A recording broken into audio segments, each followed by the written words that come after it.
Hello everyone, this is Lisa. I hope you all are having a wonderful day. As I mentioned earlier, my sister and I had COVID a couple of weeks ago. We couldn't come out to water, and so our plants suffered for it.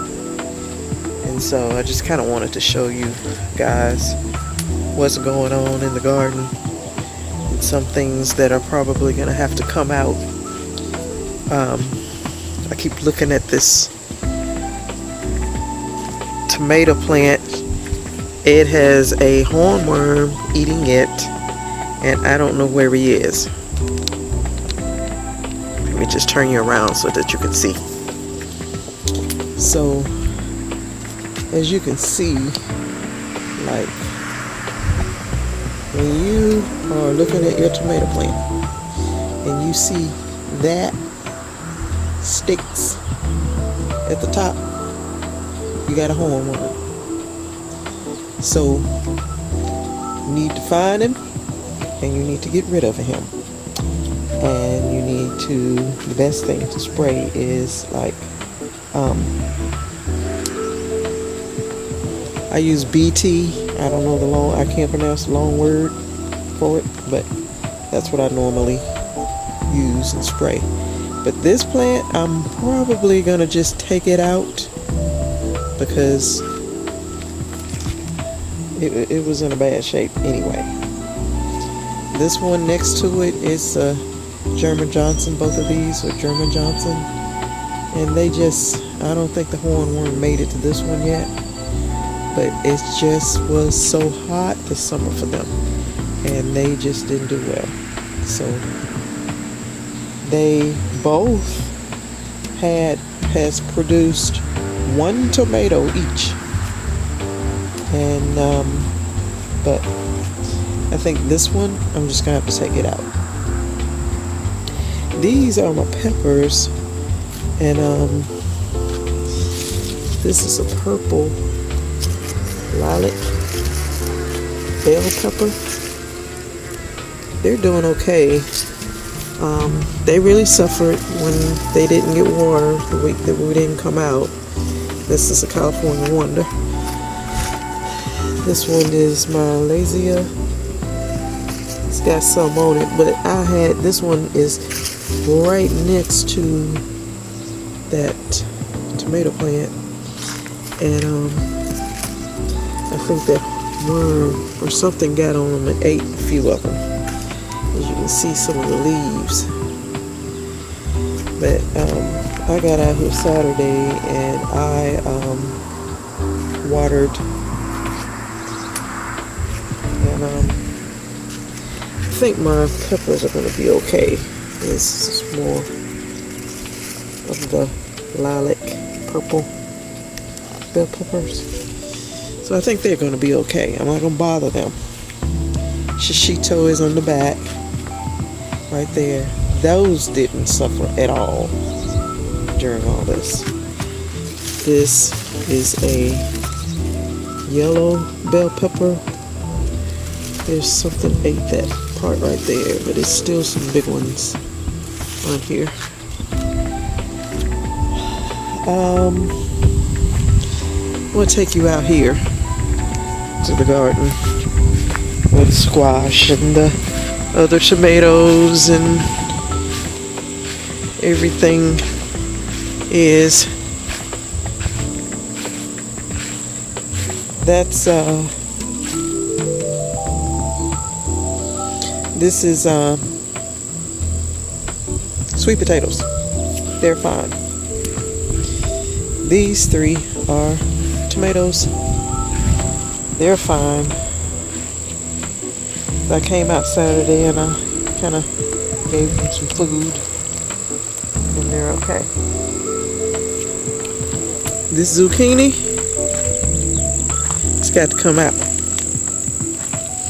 I'm sick of looking at it. It's the things, the little bugs, they're all over it. They're eating it up. And this produced a lot of zucchini, but I'm over it now. Those are the purple hull peas. As you can see, they're the top pick. They're doing well. I'm gonna leave those alone. But as soon as I get the energy, this zucchini is coming out.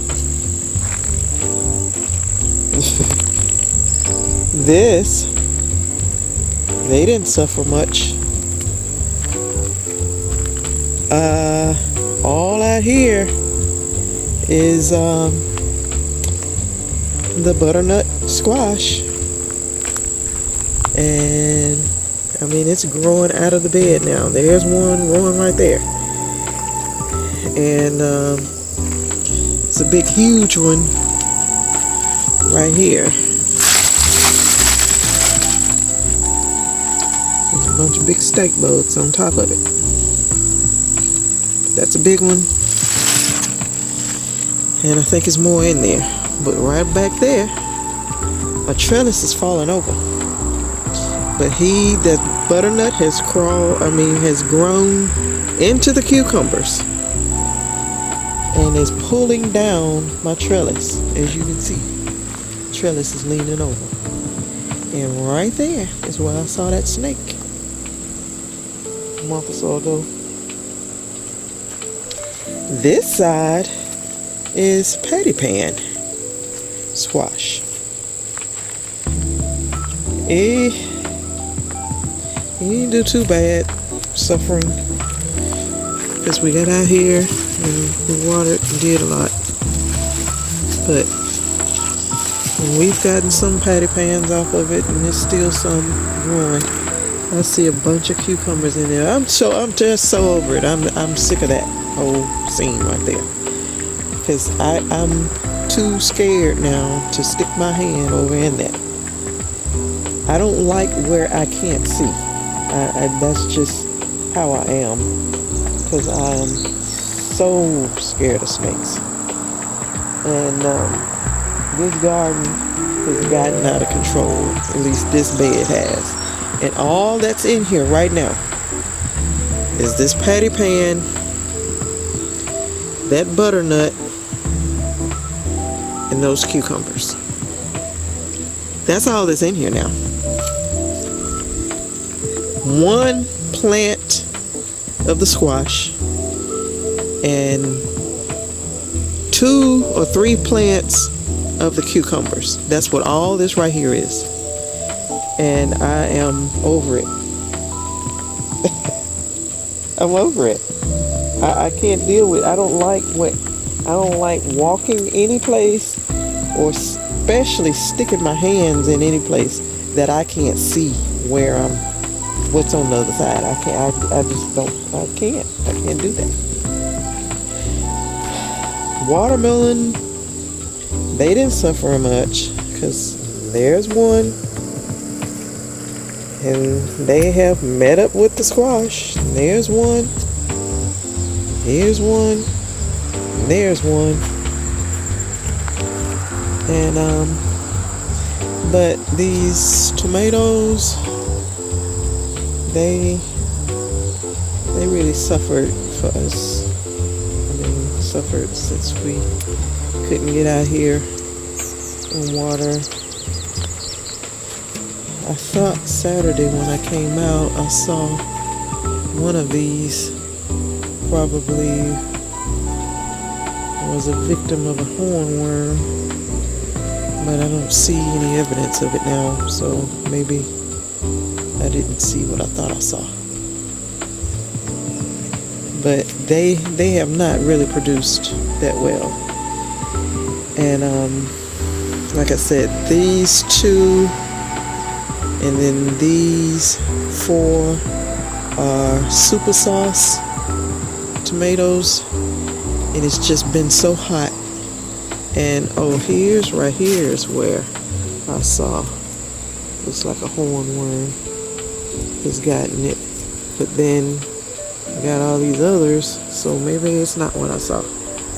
I don't know. But ever since these have really grown at any size, it's been hot, and the leaves curled up on them early. and they just are not doing well. And those super sauce ones, I don't think I'm going to plant those anymore. I did them last year and I planted them this year. And I don't know if I like the production of them. I just don't like them. And then these two with the Big Mama, and I'm just really disappointed in my production of tomatoes this year. And more videos I watch of you guys, I realize it's not just me. So, but my Brandywine, which is what this is, it didn't produce not one tomato this year, not one. And then those two over there are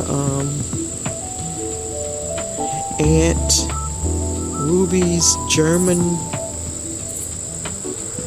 green tomato, and I only got two of it. So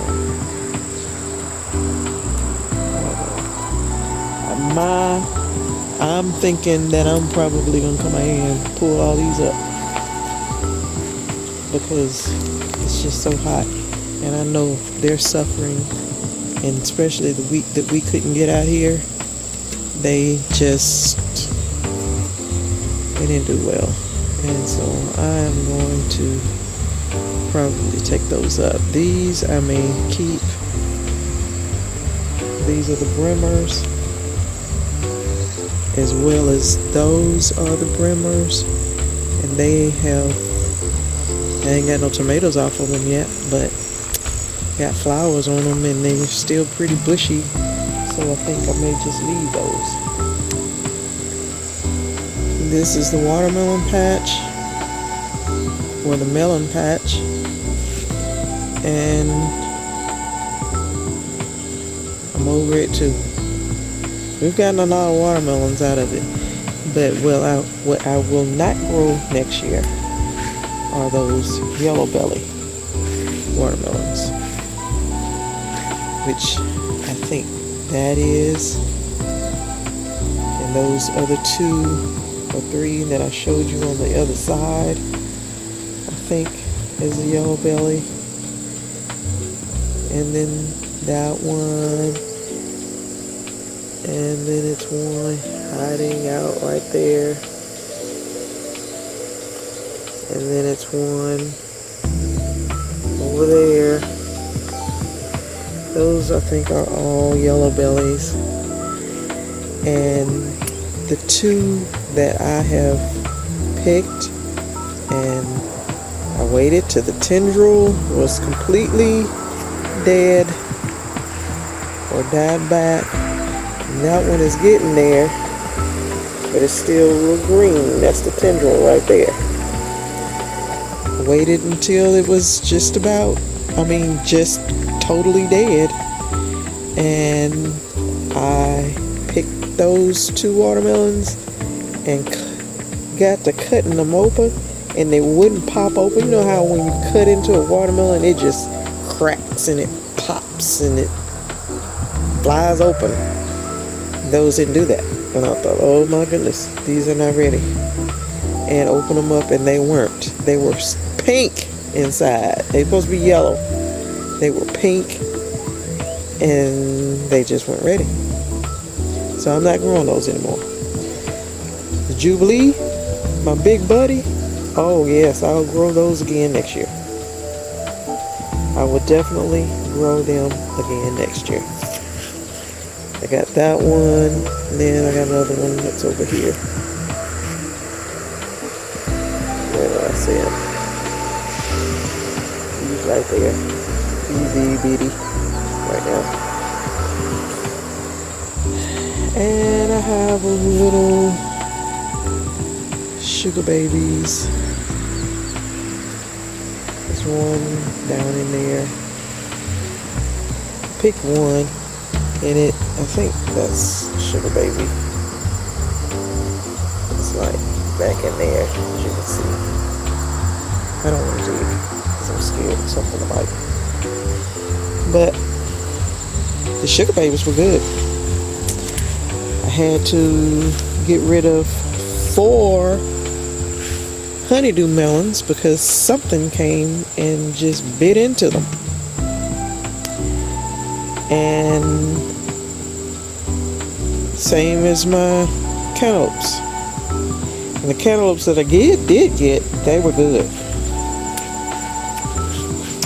But next year, I will not plant that many plants as I planted this year.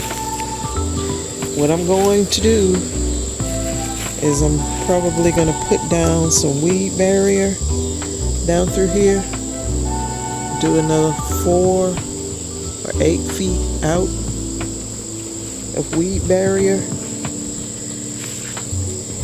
And you can't really see it, but right here is like a little ditch, kind of like when my washing machine, I think this, my field lines, my washing machine, I think empties right here. So I will come off of where that brick is and come out 4 or 6 feet. Put down weed barrier. And put down some boxes, put down weed barrier. And then I'll let my watermelon grow out into this area, just like they tried to do anyway. And then for next year, I'm gonna get some fencing and put around this garden so that I can keep stuff out of it. Keep the coyotes or the rabbits or whatever is getting in here eating stuff. I didn't have that much problems with like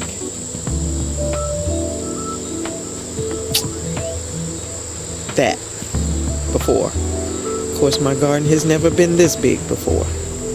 This is the biggest it's ever been. But I will be getting some weed barrier and then get some fencing to keep those things out.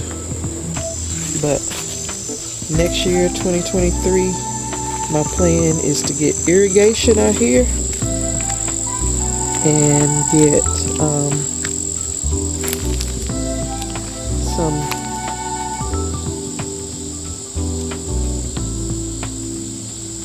fencing put up. Okay, so back here are my Cabbage Sprouts, and they are not doing well because something got out here and ate them while I was down sick with COVID. And so I don't think I'm gonna get Cabbage Sprouts. But I was on my way, so I don't know. This is a volunteer tomato plant. I don't know what kind it is, but it's got these little tomatoes here. Maybe it's a I tried to grow, I think it's super sweet 100s, and but I don't know what it is. I don't know what kind it is. It just popped up in this grow bag, of all places. It's pretty big. It's suffering too. But that's that. So, as you can see, the shishitos, they didn't suffer. Oh, I took all my strawberries out the other day. There was ants everywhere. Look, diatomaceous earth. I took those strawberries out because this just wasn't the ideal place, and I just rather do something else in these than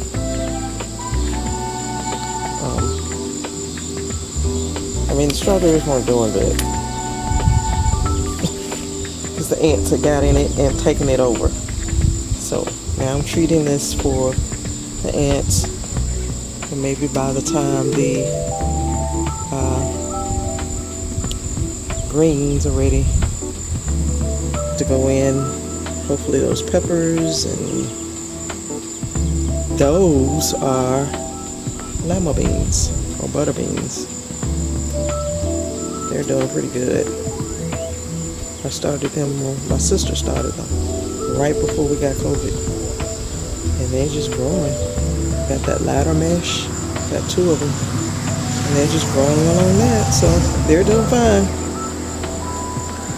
But I got all those grow bags over there, and so I'll do all my greens in that bed and in that bed, and probably in these containers, and then some of those grow bags that they'll be ready for something to plant into those. And so that's how I'm gonna do it. So that is my update on my garden from after being sick with COVID. And I hope you all can stay safe and stay well and tough it out with your summer garden. Go ahead and get your seeds planted for your fall gardens. I promise you, fall gardening is great. It's fun, and you don't have to worry so much about the pest pressure so much. I mean, first starting out, you know, if it's still pretty hot, then, you know, they will kind of attack a little, but it's not so bad. It's the summer garden. This was a unusual hot summer, and I think everywhere it was. And so if you're a new gardener like I am, don't be discouraged, because every year is not like this year. And I enjoy gardening, but this summer really put me to the test. But I'm not gonna give up, because I love growing my own food, stuff that I like, and not really have to depend on the grocery stores. Plus, the grocery store food, it does not taste the same as the food that comes out of your garden. I promise you that. So, like I said, don't be discouraged. Keep going. I promise too that your fall garden will be way more exciting and fun, and you just would not believe how those plants will grow through the winter. And so you'll get to enjoy all those good foods, Thanksgiving and Christmas, and you know, I had collard greens that went through the winter, went on into January. And I took out some cabbage.